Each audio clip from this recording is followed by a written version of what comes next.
Sejam bem-vindos, esse é o primeiro episódio do novo podcast do Boa Vontade Play, Religião Divina em Pauta.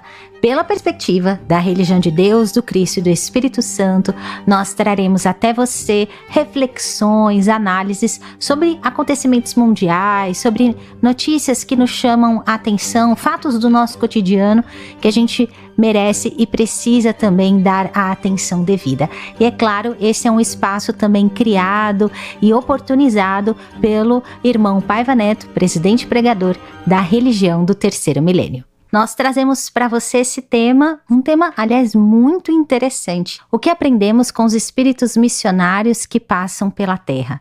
Nós sabemos que há muitas personalidades, muitos espíritos em diferentes áreas de atuação, na ciência, no esporte, na mídia, na religião, que provocaram e provocam um impacto muito grande nas suas atitudes, na sua visibilidade e tanto a sua existência terrena, quanto inclusive a sua pós-morte, vamos dizer assim, continuam influenciando muitos coletivos.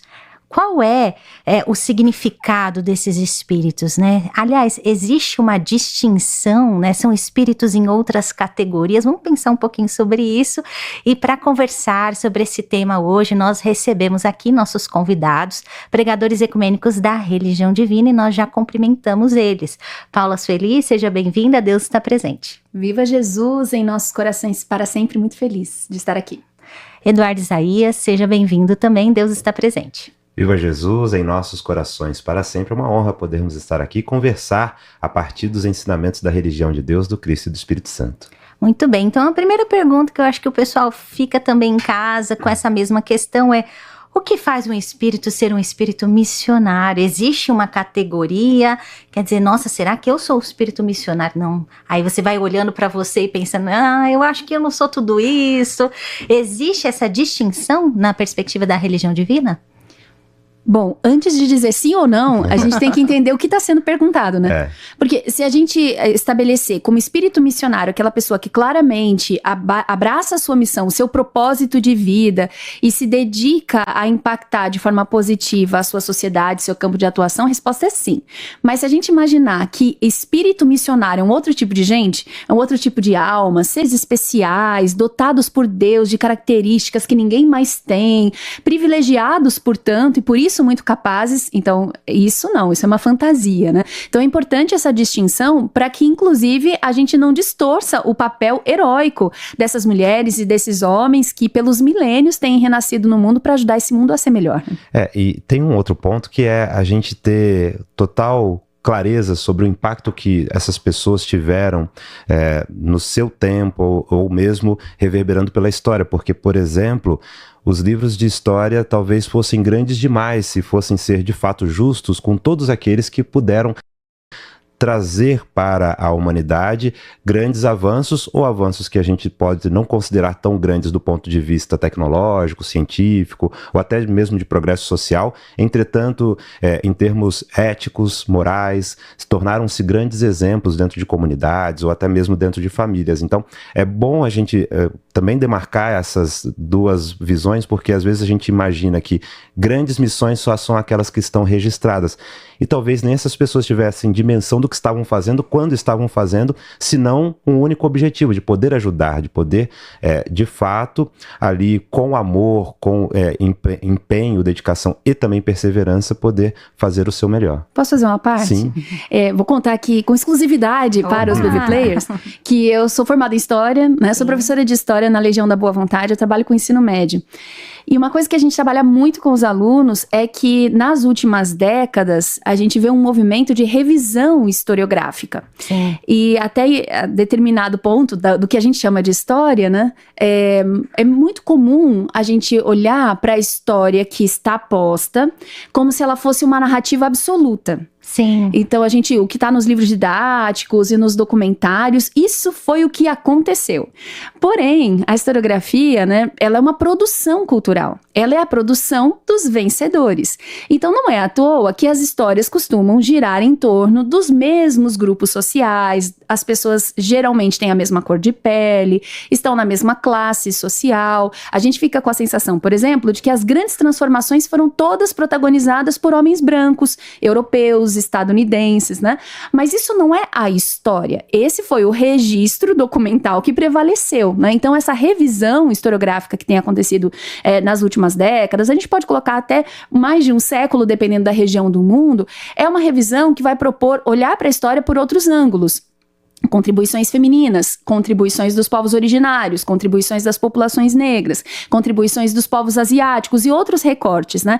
Para além do eixo Europa-Estados Unidos, né? Que prevalece nas narrativas que estão nas escolas e tudo mais. Tô falando isso porque o irmão Eduardo Isaías trouxe um elemento que é muito importante, quer dizer, parece que só alguns existiram, né? Eu até queria fazer uma provocação, porque quando a gente olha para a profecia, a gente precisa ter a mesma amplitude, né? Essa é a provocação que o irmão Paiva nos faz, fazendo uma interpretação inovadora e absolutamente fiel a Jesus sobre os 144 mil selados de Israel. Isso, vamos falar então sobre isso, entrando nesse assunto especificamente, até porque quando a gente fala de religião divina em pauta, a gente parte do Cristo de Deus. Então é importante a gente trazer essa perspectiva divina a partir dos olhos do Cristo. E quando nós vamos ver então no Apocalipse, você vai lá no último livro da Bíblia Sagrada, nós temos vários acontecimentos que vão conduzindo e nos mostrando como a humanidade foi se comportando no decorrer dos tempos. E tem uma passagem bíblica especificamente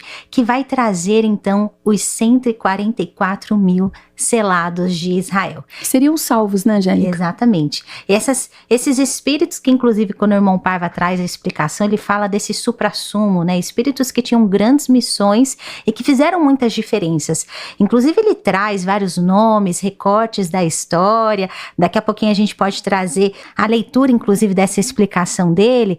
Mas vale aqui a gente destacar que nós vamos, né, na hora de pensar esses missionários e essas figuras que foram tão importantes na nossa história, a gente também vai ter que fazer um paralelo na nossa existência também, para que a gente não coloque aqueles espíritos que se tornaram tiveram esse impacto muito distante de quem somos, porque eu acho que em nenhum momento Jesus quis fazer essa distinção, até porque na sua trajetória terrena, o tempo todo o que ele fez foi resgatar quem não estava sendo visto, incluir, com certeza, né? Se fosse olhar pela perspectiva meramente humana, muito provavelmente nós olharíamos os 12 que se tornaram apóstolos e discípulos, e é bom que se diga isso. Hoje a Bíblia, ela coloca lá com aquele chamado. Entretanto, muitos que leem atentamente vão ver que ele faz um chamado que é global ali, coletivo, para todos aqueles que quisessem. Inclusive há uma missão dada a 70 discípulos, né? Justamente porque foram pessoas que se colocaram ali de prontidão, com vontade de cumprir aquela ordenação do Cristo, mas depois, diante de um discurso que julgaram ser muito duro, muito para aqueles que ali estavam, muito difícil de ser assimilado, muitos deixam Jesus e ficam os 12. Então, é importante que se diga, porque o Cristo de Deus, e o irmão Paiva tem sempre esse pensamento, que eu acho que traz muito dessa veia de despertar em nós a vontade de iniciativa, que é eu conto com quem encontro. E não como, se você não está aqui agora, você está fora da perspectiva. Não é isso. Mas aqueles que colocam à disposição, aqueles que estão prontamente sempre tomando iniciativas, é claro que colocando-se preparados ou preparadas também para o trabalho, naturalmente são as pessoas que vão ser mais acionadas, porque estão ali se colocando sempre à vontade de servir. Estão dando a cara para bater, né? Exato. Então, talvez a melhor característica desses 144 mil selados são pessoas que não se escondem.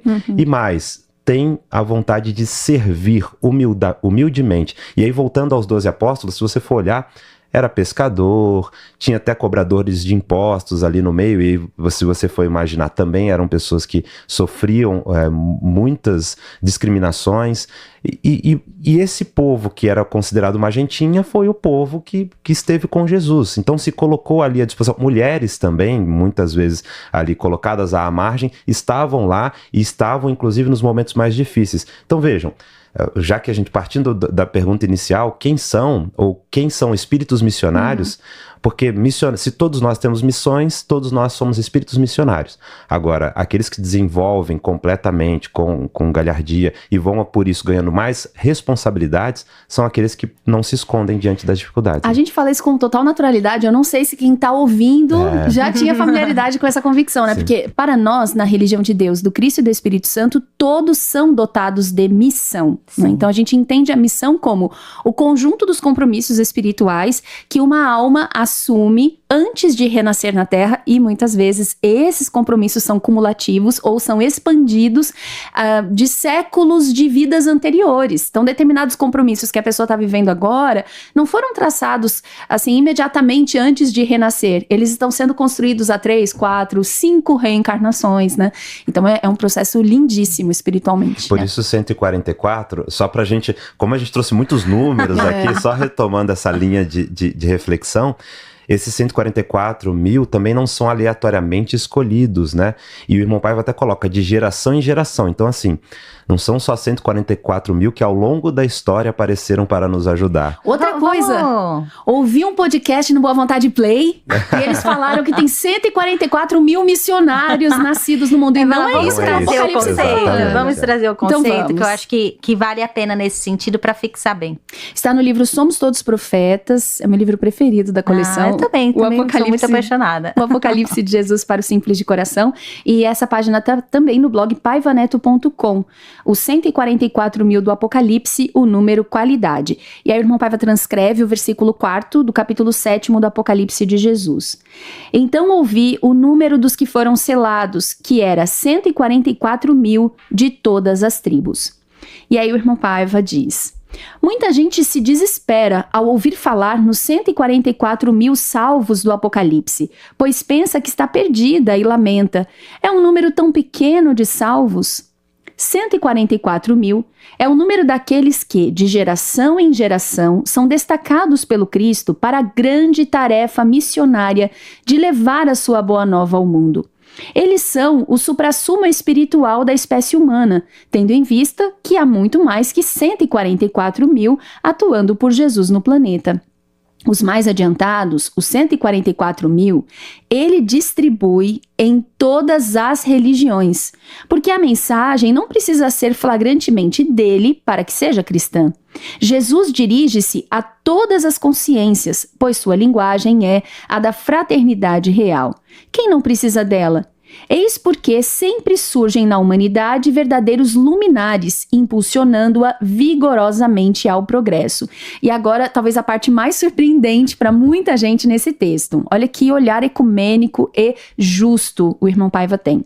Foi o Cristo planetário, o Verbo de Deus, quem mandou Moisés, Josué, Santo Agostinho, Lutero, Melancton, Erasmo, Bahá'u'lláh, Zoroastro, Einstein, Maria Montessori, Beethoven, Michelangelo, Zamenhof, Stravinsky, Sócrates, Platão, Hipácia, Kardec, Rustam, Muhammad, Avicena, Maimônides, Lao Tse, Confúcio, Buda, Zarur, Vivekananda, Spinoza, os Curie, Florence Nightingale, Helena Blavatsky, Francisco de Assis, Teresa d'Ávila, Dinar, Gandhi, Mandela, Luther King Jr., João 23, Teresa de Calcutá, Antônio de Pádua, e a lista prossegue. Anchieta, Jean de Bolé, Onisaburo, Bezerra de Menezes, Zilda Arnes, Zumbi, Mãe Canô, Irmã Dulce, Mãe Menininha do Gantuá, Flecha Dourada, Araribóia, Chico Xavier e tantos outros. Até mesmo Marx, para sacudir o capitalismo selvagem e levá-lo pelo temor do adversário ideológico a humanizar-se. No mundo não há donos da verdade, diz o irmão Paiva. Não pensem que o planeta seja terra de ninguém. A homem ao leme é Jesus. É isso aí, que página extraordinária. E antes que a gente entre agora nos comentários, né, que a gente gostaria de ressaltar, inclusive percebendo essa visão ecumênica da religião divina, de pegar um símbolo profético e mostrar o que é a essência do Cristo de Deus, né, dessa inclusão, de que todos, né, são espíritos com missões, com atividades, mas existem esses também luminares que vão trazer, né, em suas agendas um compromisso coletivo, um compromisso maior. E são espíritos que, por isso, nós admiramos também. Então não tem como a gente dissociar eles que na história, inspiram, né? Exatamente, eles não provocaram uma comoção, uma inspiração, uma influência. Então tem alguns nomes que eu acho que o pessoal em casa falou assim, nossa, eu conheço, nossa, adoro. Isso, e você vai criando esses vínculos. Nós recentemente tivemos aí, né, uma grande comoção também, em que nós tivemos o desencarne de um papa, a vinda de um outro líder religioso, e a humanidade acompanhando esse processo, se comovendo com isso, e a gente percebe que espíritos vêm com seus carismas exatamente para promover um intuito único, que é o que o irmão Paiva apresenta aí, né? Que é uma transformação que precisa existir no planeta e que cada vertente, cada ramo vai, né, encontrar suas formas para conseguir trazer uma transformação para melhor na humanidade. Não tem como negar e inclusive faz parte do progresso humano. Se você for analisar em termos antropológicos, nós, enquanto espécie, vamos sempre bebendo de fontes anteriores, os nossos antepassados, e como uma grande aldeia global, então, naturalmente, essas referências vão se acumulando de origens diversas, e até por essa razão é necessário a gente conseguir ampliar mais o nosso olho para a história, para conseguir ver mais gente. Sim. Porque hoje há um processo que, graças a Deus, tem ajudado muitas pessoas, chama-se representatividade. E esse ponto é importante porque, dentro desse aspecto antropológico, quando você vê que as pessoas que são referências são as mesmas, dos mesmos lugares, das mesmas características físicas, você pode, se você não se assemelha fisicamente, ou até mesmo em pensamento com aquela pessoa, imaginar que não existe lugar para você neste mundo. E a verdade não é essa. E é por isso que cada um vem de um jeito específico, no tempo específico. Você falava da comoção em relação ao próprio Papa Francisco. Também, recentemente, nós tivemos o desencarne do médium brasileiro, Divaldo Franco. E é interessante como cada um vai marcando a sua história da sua maneira. Não precisa repetir ninguém, não precisa querer ser igual a ninguém. E dentro desse roteiro, vem também as qualidades específicas para que a gente pudesse desenvolver nesta missão. Então, o que venho trazendo nessa minha bagagem espiritual que eu acumulei, porque não é presente, assim, alguém chegou e falou, bom, você agora vem com isso.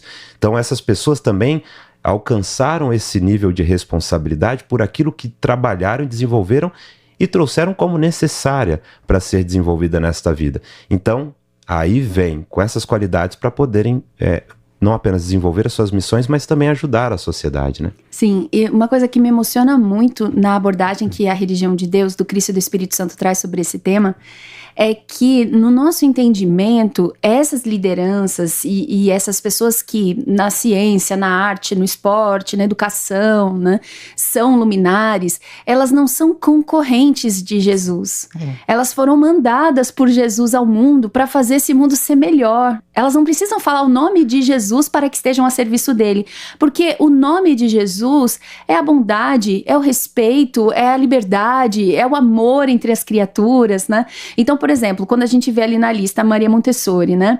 Que é uma educadora do século XX, a primeira mulher a se formar em medicina na Itália, né? Uma pessoa que rompeu com muitos preconceitos, enfrentou muitas resistências, surpreendentemente para a ciência e para a educação formal do seu tempo, e provavelmente de muitos outros tempos, né? Ela desenvolveu, né, o método montessoriano a partir da ala psiquiátrica de um hospital. Então eram crianças que viviam amarradas, né? Mas ainda na entrada do século XX era uma coisa que se naturalizava, né? E aquelas crianças, então, foram olhadas com tanto respeito, né? E ela conseguiu desenvolver, então, aquelas primeiras ferramentas metodológicas e que depois serão aplicadas na primeira Casa dei Bambini, que era uma escola que não era pública, era uma escola particular, mas para crianças, uma escola gratuita, para crianças filhas de operárias, né, de operárias italianas. As crianças ficavam atrapalhando, né, as coisas ali perto da fábrica, atrapalhando na perspectiva do dono, né? Do dono, sim. E aí ele fala, vamos criar essa escola, entrega nas mãos da Montessori. E ela faz uma escola revolucionária, né? Ela desenvolve, por exemplo, uma coisa que pra gente está tão naturalizada, né? Mesas e cadeiras proporcionais ao tamanho das crianças, né? Mas que na época aquilo não existia, né? E foi muito importante, né? Foi algo... Eu tô falando de um elemento, né? Mas ela desenvolveu material dourado, muitos outros recursos, né? Que consistiam em entregar para as crianças oportunidades de autonomia, de percepção de si mesmas, né? Então, desenvolvimento motor e tudo mais, coisas que eram pouco conhecidas ou subvalorizadas, né? Em poucos meses, aquelas primeiras crianças, né, da Casa dei Bambini estavam alfabetizadas, contrariando o que se esperava, né? Porque eram crianças pobres, malnutridas. E talvez o que se esperava fica com elas. Isso. Aí a gente olha para Montessori, né? Que, aliás, fala de Jesus com muito respeito na sua obra, né? Ela até compara que a nossa sociedade dá às crianças um tratamento parecido ao tratamento que Pilatos deu ao Cristo, né? Lavou as mãos. Então, nós muitas vezes socialmente somos assim, né? Mas ela não está fazendo um trabalho doutrinário, não está fazendo um trabalho estritamente religioso, mas no nosso entendimento na religião divina, é um trabalho religioso na medida que é um trabalho de reconexão das almas, né? Então, a gente vê ali um espírito missionário que na educação está traçando um outro caminho, né? Um caminho de liberdade, de autonomia, né? Então, posso colocar mais um ponto dentro dessa perspectiva? Porque a perspectiva da religião divina, ela traz um elemento que você destacava, Paula, e talvez não usando essa palavra, mas o que eu acho que é bom trazer à baila, sacerdócio. Não é mesmo? E é interessante como o irmão Paiva coloca essa palavra como uma qualidade de todos os indivíduos quando submetem a sua própria vontade ou a perspectiva pessoal pelo bem comum. Então ele vai falar, por exemplo, que a política é um sacerdócio. E naturalmente todas as missões que se desenvolvem na sua plena virtude, porque assim deveria ser com a economia, com a arte, com o esporte, em que você não é o centro. Sim, com a educação. Exato. Tudo isso deveria se chamar, ou melhor, a execução bem feita dessas atividades, esteja você numa posição de comando ou desenvolvendo ali no campo o que precisa ser feito, deveria chamar-se sacerdócio, né? Eu queria só aproveitar então essa deixa que vocês trouxeram para a gente então trazer isso para a vida daquele que não se sente, né, vamos dizer assim, nossa, mas foram grandes gênios, grandes luzes, e eu aqui? Onde é que eu tô nessa história, em que momento? E trazer isso pro cotidiano das famílias também. Vocês acabaram trazendo isso também na fala de vocês, de que talvez esses espíritos nem imaginassem que eles fossem fazer tudo isso, porque sim, o espírito não acorda e fala, gente, hoje eu vou ser missionário, e de repente, uma grande missão aqui. Então, não tem, de fato, as coisas vão surgindo e eles vão assumindo nessas lideranças, vão desenvolvendo suas potencialidades. Mas pode acontecer de nas famílias, às vezes a gente vê um filho, uma criança, que ali despertou uma habilidade, que trouxe algo que chocou até a família. Fala assim, meu Deus, estamos diante de um gênio. De onde veio isso? Né? Isso. E pode comover, e pode inspirar. E tem que se ter até um pouco de cuidado com isso, porque essas expectativas são problemáticas. Exatamente, no desenvolvimento porque dessas crianças. É importante, inclusive, a gente mostrar, até no aspecto espiritual, que são espíritos que também precisam viver suas faixas etárias, ter o cuidado, receber o amparo, para que consigam desenvolver essas missões. Então, essa questão da expectativa, é isso que eu queria falar um pouquinho sobre isso. O exemplo de Jesus nos fornece uma informação muito importante, quando ele vai, por exemplo, fazer aquela visita a Jerusalém, E na volta, eles ficam no templo, Maria e José voltam, e ela mostra sua preocupação diante dele, e o próprio relato bíblico diz que ele era obediente diante dos seus pais. Com 12 anos. Com 12 anos. E sabendo que é o Espírito que é, né? Mas entendendo também qual era a função dos seus pais também ali. Eles não estavam apenas como meros espectadores do seu desenvolvimento, estavam para auxiliá-lo também, e ele, como espírito caridoso que é, também abriu esse espaço para que essa ajuda viesse, né? Então é importante a gente destacar, porque até o Cristo de Deus contou com esse apoio, né? Sim, é importante isso, né? Porque as altas habilidades hoje, elas são melhor compreendidas, né? Pela educação, pela psicologia, mas socialmente a gente entende muito pouco. Né? E a gente acaba atropelando as coisas na vida das crianças, né? Dos adolescentes, dos jovens, dos adultos, né? Então tem que tomar um cuidado, inclusive, porque não tô falando só das altas habilidades cognitivas, né? Artísticas, mas até certas capacidades espirituais que as crianças, bom, tudo é espiritual, mas vocês entendem, né? Às vezes são sensibilidades mediúnicas e outras qualidades dessa natureza. Eu me lembro de um alerta do Dr. André Luiz, na Religião de Deus, do Cristo e do Espírito Santo, uma manifestação espiritual. Ele falava diretamente com as mães e os pais, né? Dizendo que muitos espíritos que tinham assumido compromissos imensos no mundo espiritual, portanto, missões grandiosas, acabaram se perdendo dessas missões, porque os seus pais, os seus responsáveis, ficaram tão impressionados com essas competências que se furtaram da responsabilidade de estabelecer limites, né, de educar, de fato, não é? Porque essas almas que são geniais, obviamente, têm competências, estudaram muito para isso, não foi de graça, né? Mas que manifestam isso quando chegam aqui na Terra, a sua maturidade emocional e psicológica não acompanha a proporção dessas capacidades. E é uma coisa que a gente sempre conversa com as mães, com os pais, que a gente acolhe na religião divina. O seu filho não é muito especial? Não é muito inteligente? Você não confia nessa inteligência dele? Pois quando ele estava no mundo espiritual, e lá ele tinha plena consciência de tudo, não só das suas capacidades, mas da sua história espiritual, ele escolheu você como mãe, como pai. Então não diminua a sua capacidade de orientar, de dar os limites. Ninguém precisa ser violento e desrespeitoso. Mas isso é necessário, porque senão o espírito acaba se perdendo de si mesmo. Né? Até porque se tem um fator que gera muitos desafios na vida de qualquer pessoa missionária, e podemos falar da intensidade, ou mesmo, se a gente imagina a grandeza da missão a ser desenvolvida, qualquer que seja, esse fato se chama vaidade. E esse é um ponto muito importante a ser trabalhado, inclusive, por exemplo, quando a gente vai fazer um simples elogio para uma criança. E crianças, na verdade, vivem cercadas dessa vontade de lidar com expectativas dos pais, daqueles que estão à sua volta, e naturalmente estão a todo tempo entendendo o meio à sua volta. Esperam validação. É um processo de afirmação, de crescimento. Né? Isso não quer dizer que você fala, nunca vou elogiar o meu filho ou aquele a criança professor que fala, eu não dou 10. Não, isso é terrível isso aí. Aliás, acaba sendo uma falta de sensibilidade, porque, e de justiça. Porque se a pessoa merece... Sim, se ela fez uma coisa boa, mas aí eu acho que esse é um ponto, né, Eduardo? Qual é o limite disso? É a gente ajudar aquela criança, aquele adolescente a conhecer as suas capacidades, perceber que elas são reconhecidas, que ele não precisa provar nada pra gente, que ele é absolutamente suficiente do jeito que ele é, né?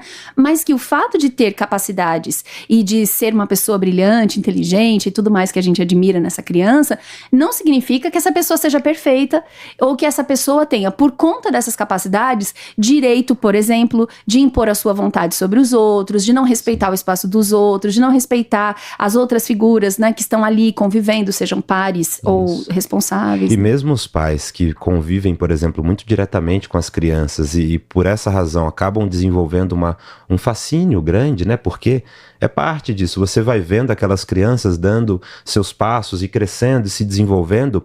Há de fato, e além, óbvio, do amor natural que existe, então isso não pode jamais cegar a capacidade de avaliar corretamente essa criança e até mesmo aqueles que estão à volta para poder ajudá-la a crescer, a se desenvolver. É sobre isso, não do tipo, vou cortar as asinhas dessa criança, porque isso na verdade não é o que ninguém deseja. Sim. Isso. Uma coisa, partindo já para nossa conclusão, Mas eu quero trazer um ponto. Então é porque você começou a pergunta anterior e na hora me veio essa página, porque você falou, como é que eu penso numa missão? Como é que eu falo? Eu imagino que eu possa desenvolver uma grande missão. E aqui no livro Jesus, a Dor e a Origem de Sua Autoridade, O Poder do Cristo em Nós, eu estou com a versão digital.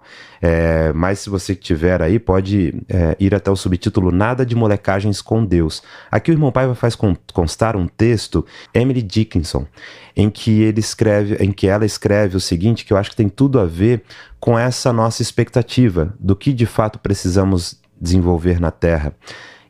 E para mim isso aqui já é desenvolver uma grande missão, que ela escreve. Se eu puder evitar que um coração se parta, eu não terei vivido em vão. Se eu puder evitar a agonia de uma vida, ou acalentar uma dor, ou assistir um desfalecido melro a voltar a seu ninho, eu não terei vivido em vão. Então acho que esse é o ponto do que a gente pensa como missão, né? Fazer o bem. Exatamente. Então é com isso que a gente vai concluir para a última pergunta que eu queria trazer para vocês, até porque a gente está falando de missão, a gente não está falando de perfeição, então não são espíritos que não erram, né? São espíritos que também estão amadurecendo, estão crescendo, e são espíritos que não fazem nada sozinhos também. Sim. Eu acho que esse é o momento da gente talvez concluir trazendo essa reflexão para a nossa existência, assim como você acabou de ler, que só faz sentido a ideia da missão, do impacto, quando tá todo mundo vivendo isso. Como que se for só você, não, então só uma bolacha do pacote vai sobreviver, aí perdeu a essência, né, do que é o Cristo, perdeu a essência, inclusive, do símbolo que a gente começou no podcast trazendo hoje, que são os 144 mil, porque, inclusive, após essa passagem no Apocalipse, vem a visão dos glorificados. E a gente não pode deixar de destacar ali no capítulo 7º do Apocalipse, que quando João faz o relato dos 144 mil, logo após, ele em espírito tem uma visão de uma multidão que ninguém podia enumerar. Enorme. De todas as nacionalidades, de todos os locais. Então, quando a gente fala até dessa salvação, né, dessa grande tarefa que nós viemos realizar, a gente está falando desse coletivo indo junto. É quase como se os glorificados fossem uma resposta a todo o esforço dos 144 mil, que vão sendo tocados por eles, né? Eu acho que muita gente, quando lê ou ouve pela primeira vez essa lista, né, em que o irmão Paiva vai citando tanta gente como parte dos 144 mil, acho que muita gente se surpreende. Né? Fala, não, mas esse aí tinha um defeito. Porque esse aí teve um dia. Se só um ainda tá bom. Nossa, mas ele colocou esse nome na lista. Tem certeza, né? E assim, eu acho que esse é um ponto muito importante. Se Jesus estivesse procurando perfeição naqueles que se dispuseram a segui-lo, Jesus não tinha chamado ninguém. Sim. Porque perfeito aqui, nesse planeta, só ele. Então, isso é importante, porque senão a gente começa a ter uma visão excludente, discriminatória e auto-excludente desse processo, né? E isso não indica dizer que eles também não tiveram que responder pelos erros que cometeram mesmo nas missões mais brilhantes. Perfeito, né? A cada um segundo as suas obras. É a lei do Apocalipse, né? Sim. Já dizia o irmão Zarur. E aí, quando você falou assim, ninguém faz nada sozinho, né? Eu tava aqui pensando, eu aprendi isso com o irmão Paiva. Sim. Né? Quantas vezes ele repetiu isso pra gente, repete ainda hoje no rádio, né? Aqui no Boa Vontade Play, né? Na televisão, ninguém faz nada sozinho. E durante todo o podcast, eu fiquei me lembrando de uma ocasião, uma manifestação espiritual na religião de Deus, do Cristo e do Espírito Santo. Era o relato do irmão Eurípides Barçanufo, dizendo para o irmão Paiva o seguinte, que ele e vários irmãos, né, no mundo espiritual superior, se reuniram diversas vezes com um único objetivo, estudar a missão do irmão Paiva. Então, eles se reuniram, sim, impressionados, sem conseguir acreditar que alguém tivesse aceitado tanta luta para fazer o bem a tanta gente, né? E que isso era uma coisa assim que comovia muito o coração deles. Eu queria só situar brevemente, porque Eurípides Barçanufo é um educador brasileiro, né? Que foi, enfim, voltou para o mundo espiritual muito jovem, e que viveu uma vida muito produtiva. Pensa aquela pessoa que viveu para trabalhar, sabe? Que estava sempre, né, cuidando das pessoas de um lado para o outro e tal. Fez muita coisa, né? Era um médium de desdobramento. Então, é uma coisa interessante sobre a biografia dele, porque ele estava trabalhando quando estava consciente e quando estava inconsciente, porque vários momentos da vida dele são assim, ele fica inconsciente pelo fenômeno mediúnico e sai para fazer um parto, Sim. Coisas assim, né? Materializa em outro lugar, Os gente. mortos não morrem. Leiam esse livro. Pois bem, é esse espírito que está dizendo isso, né? Que ele e outros, né, grandes lá do mundo espiritual ficaram assim muito impressionados. E aí isso me toca muito, né? Porque essa é a alma que diz pra gente assim, mas ninguém faz nada sozinho, né? Sim. Então, uma coisa que me comove pessoalmente, na grandeza, né, missionária do irmão Paiva, é que ele faz a missão dele ser grande, fazendo os outros viverem as suas missões, fazendo todos nós acreditarmos que nós estamos aqui com um propósito espiritual e que esse propósito, ele merece ser vivido. Então, que a gente não adie essa oportunidade, que a gente viva a nossa missão. E como é que a gente vai fazer isso? Não perdendo a oportunidade de fazer o bem. Vamos fazer o bem hoje. Vamos aproveitar essa oportunidade agora. Eu sei que tá acabando, só queria fazer um acréscimo. Pode falar, pode que é o seguinte, que é uma outra coisa que eu aprendi com o irmão Paiva. Que a gente não deixe para reconhecer as pessoas só quando elas desencarnarem. Porque é claro que a gente se emociona muito, né? Quem não se comoveu com o retorno do Papa Francisco à pátria espiritual? Uma grande alma. Mas será que a gente está fazendo isso no dia a dia? Será que nós estamos, né, demonstrando o nosso respeito e a nossa consideração, olhando para aquela pessoa que está se esforçando na nossa família, na nossa comunidade, no nosso ambiente de trabalho para tornar as coisas melhores? E a gente fica falando, mas de novo, né? Mas Sim. Quer reciclar o que agora? Mas tá falando de diálogo, já entendi. Nisso. Quer dizer, essas pessoas que estão ali tentando cumprir as suas missões, né? Muitas vezes anônimas, né? Para o mundo inteiro, que nós não sejamos pedra de tropeço na vida de ninguém, como Jesus nos ensina, né? E saibamos reconhecer em vida material, né? Cada um na sua missão. Eu acho muito interessante a gente encerrando com esse tipo de perspectiva, porque a Paula, acho que ela já desenvolveu muito bem o conceito, mas quando fala-se sobre ninguém faz nada sozinho, talvez, enquanto sociedade, a gente não pense muito sobre isso. Sim. Porque nós ainda temos a visão do herói ou da heroína solitários. Então, aquela pessoa único, né? Que fez aquela revolução naquele tempo, como se ela tivesse vivido sozinha, pessoa autossuficiente. A ideia do eleito, né? Exato. O escolhido. E tem um pouco disso na nossa cultura, e não tem como fugir muito disso, mas a gente precisa começar a aplicar de uma forma diferente, porque se a gente tende a ver o culpado como uma pessoa só e e o certo como uma pessoa só, sendo que, aliás, a mesma pessoa pode, em algumas ocasiões, por conta das suas próprias escolhas, ter se equivocado e depois acertado também.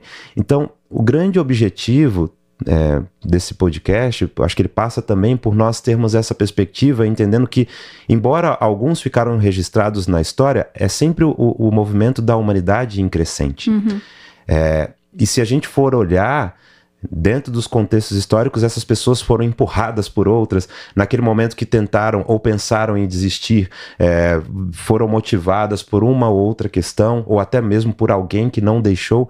Então, será que não existe valor nessa pessoa que estava lá no instante exato para não deixar que toda uma missão fosse por água abaixo? Bom a gente entender isso, porque aí a gente passa a olhar o mundo e falar, calma aí, vai vir aquela pessoa, ou aquela mulher, ou aquele homem que vai consertar tudo agora, porque a gente está precisando agora de um bom isso, um bom aquilo, uma boa aquilo, então eu preciso dessas pessoas que surjam.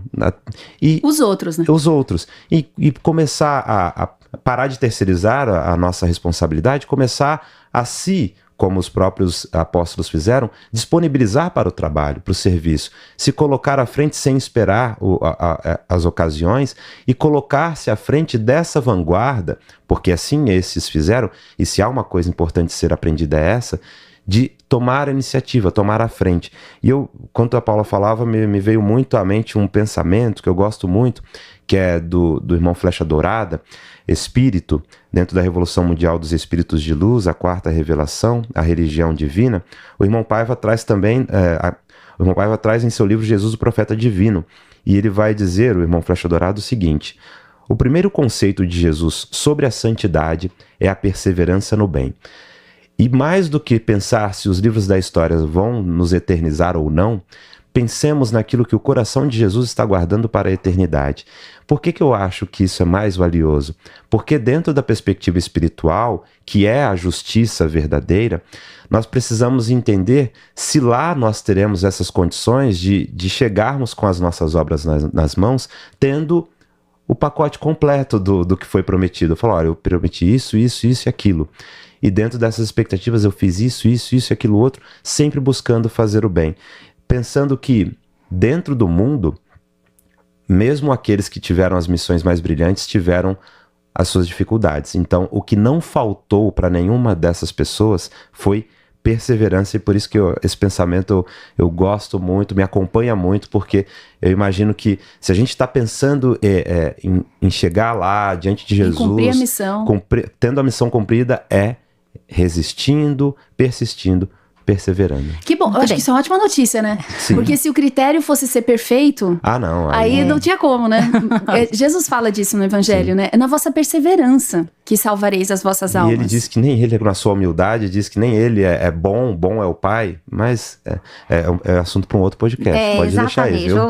Vamos trazer, eu queria encerrar então agradecendo a participação de vocês e fazendo, é claro, a homenagem ao comunicador, o grande incentivador desse espaço, o criador, na verdade, da comunicação 100% Jesus, o irmão Paiva Neto, que é presidente pregador da Religião de Deus, do Cristo e do Espírito Santo, que nesse ano de 2025 completa 69 anos de trabalho na seara da boa vontade de Deus, nessa trajetória ecumênica de fidelidade a Jesus, trazendo esses conceitos tão revolucionários para nós estudarmos o Cristo de Deus a partir dessa visão ecumênica da religião divina. E é por isso que nós estamos aqui, nesse primeiro episódio, fazendo, e encerrando, falando sobre espíritos missionários, a nossa homenagem a esse espírito que a gente admira por toda a sua trajetória de paz e de boa vontade. Gente, muito obrigada por estarem aqui. Paula Sueli, Eduardo Isaías, voltem sempre para trazer para a gente esse estudo ecumênico de paz da religião do terceiro milênio. Nós estamos encerrando esse podcast, mas a gente quer, inclusive, recomendar para você que está acompanhando pelo aplicativo Boa Vontade Play,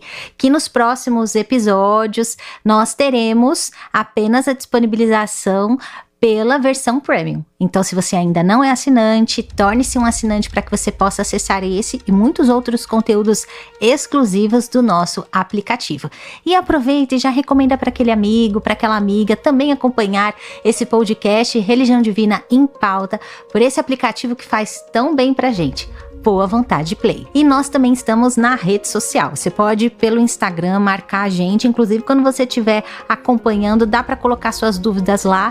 Nossas redes sociais, @Boa Vontade Play. Ou você pode também mandar um WhatsApp pra gente, para que você traga suas dúvidas, também seus comentários. DDD 11 99711 7258. Deus está presente. Viva Jesus em nossos corações para sempre. Esse foi o podcast Religião Divina em Pauta. Acompanhe sempre aqui no Boa Vontade Play.